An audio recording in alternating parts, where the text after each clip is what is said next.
Bienvenue et merci d'être avec nous pour ce nouveau numéro de Reporter, magazine de grands reportages de la rédaction de France 24.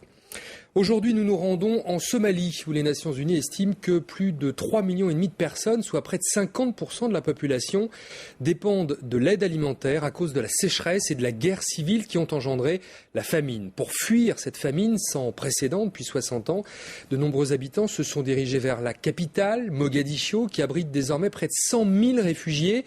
Mais comment trouver des moyens de subsistance dans une ville en ruine, en proie à tous les trafics, une ville qu'ont abandonnée, sans doute provisoirement, les milices islamistes Chebab et où l'insécurité est toujours présente? Voici le reportage de notre envoyé spécial en Somalie, James André.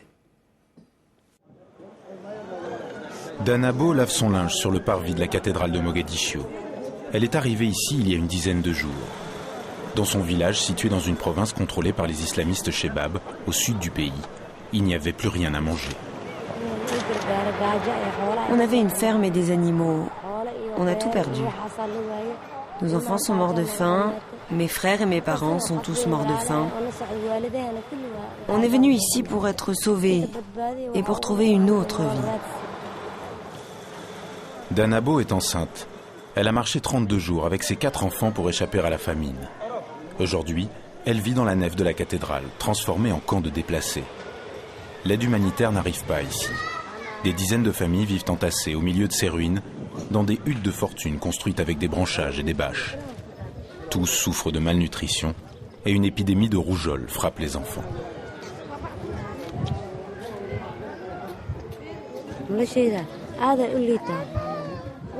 On est faible, vraiment très faible.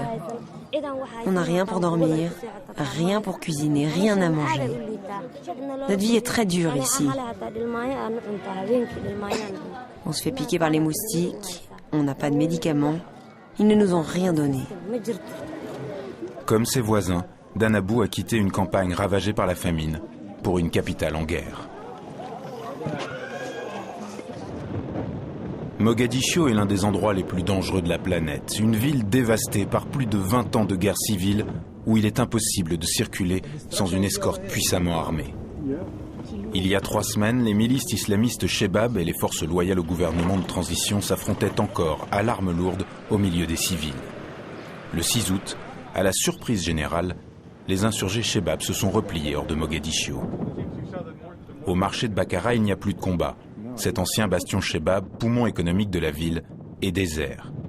Un quartier fantôme qui porte les stigmates de combats intenses. Les habitants du quartier ont fui les tirs. Les rares passants reviennent voir si leurs maisons sont encore debout.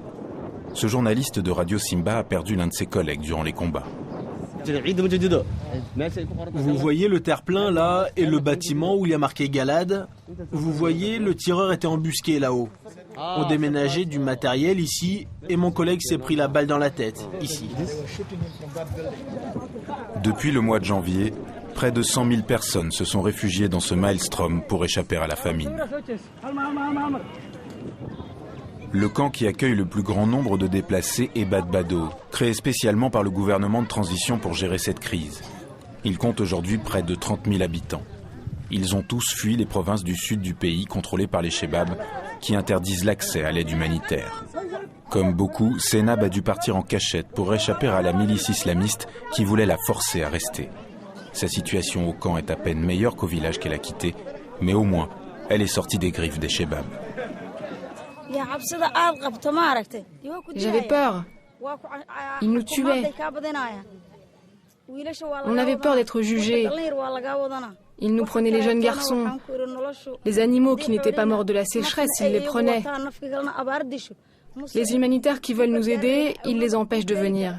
Comment voulez-vous qu'on vive dans ces conditions? Senab bénéficie de l'aide humanitaire qui arrive au camp, mais pour elle, ce n'est pas assez. Ils nous ont donné du riz sec et des médicaments.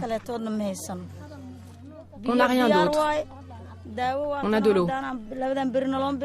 Les médicaments, ils ont commencé à nous en donner il y a 2 jours d'ailleurs. Rien n'a changé. Il n'y a pas de tente, il n'y a pas de bâche. Parfois il y a du riz, parfois il n'y a rien. 100 à 120 personnes arrivent à Bad Bado chaque jour, rendant la zone de plus en plus incontrôlable. Malgré une présence policière, des bandits armés font régner la terreur dans certaines parties de cette ville de toile. Ils volent la nourriture aux déplacés pour la revendre. Certains, comme Halima, n'arrivent même pas à obtenir leur part de nourriture aux distributions. On ne peut pas prendre la nourriture parce qu'il y a des hommes armés. Ils sont plus forts que nous et ils prennent la nourriture de force. Le 5 août, le Programme alimentaire mondial a tenté d'organiser une grande distribution de nourriture sèche à Bad Bado. Mais l'expérience s'est terminée en fusillade. Une dizaine de déplacés ont été tués et les assaillants sont repartis avec 10 camions chargés de 300 tonnes de nourriture. Un revers pour les humanitaires.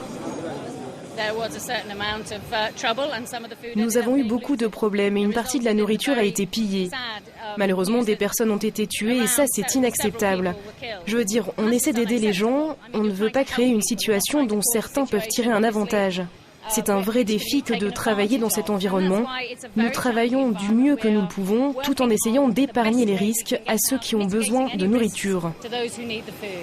À l'aéroport, les avions chargés d'aide humanitaire se posent à longueur de journée.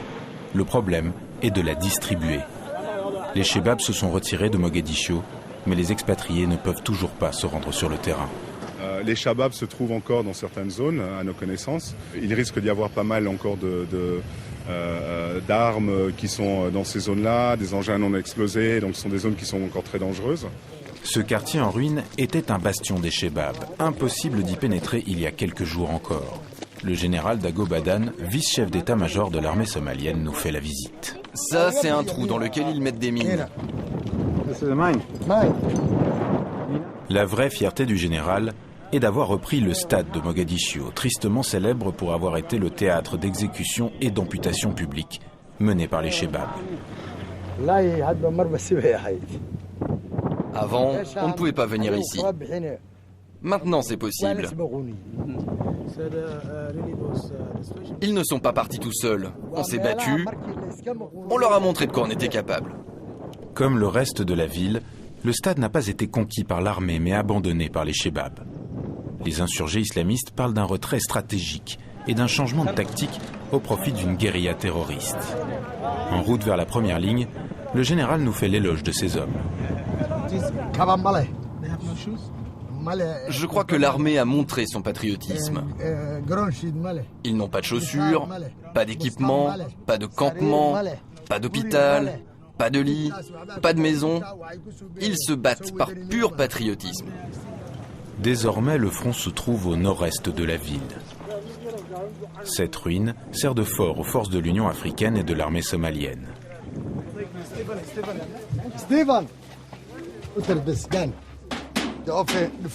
On tire de ce trou. Ça nous fait une défense. D'ici, ils pilonnent les insurgés retranchés dans l'ancienne usine de pâtes à quelques centaines de mètres. Les Chebabs sont juste derrière cette maison-là. Tu la fermes. On t'a rien demandé.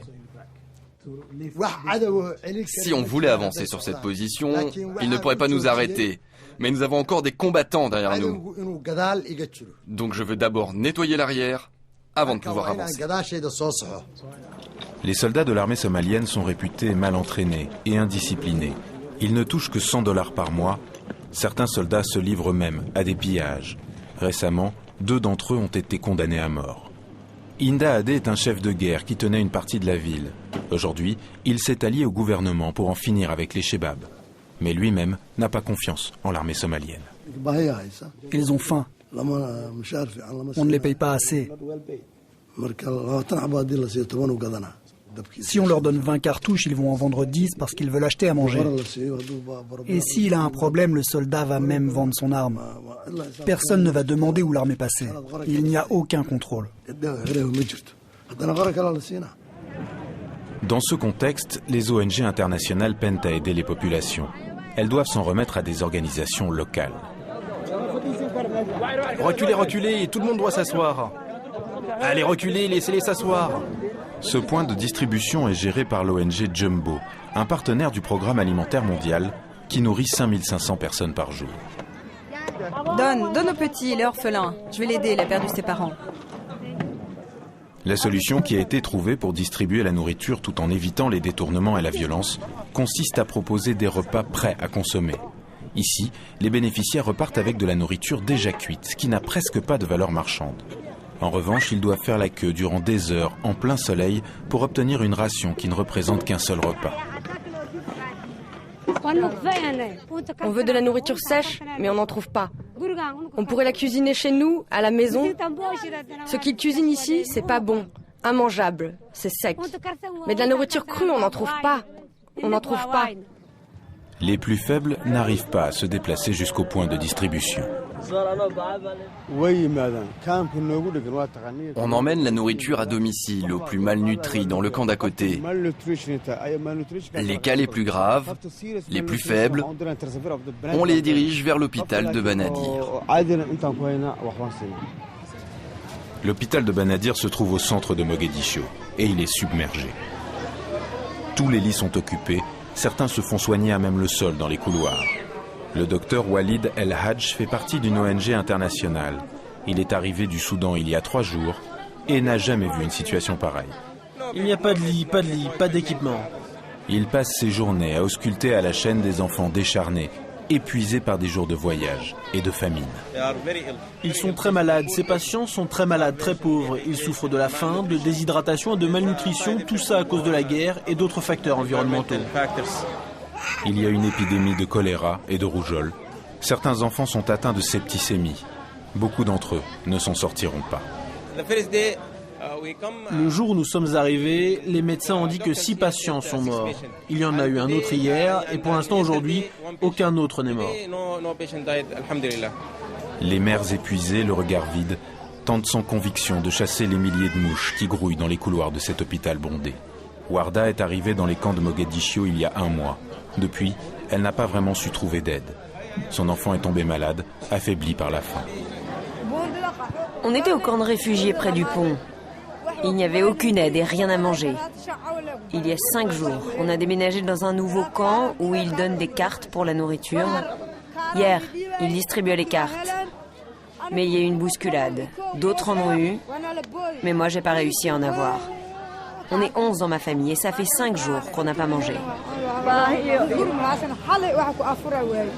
Selon les médecins, l'enfant de Warda devrait s'en sortir.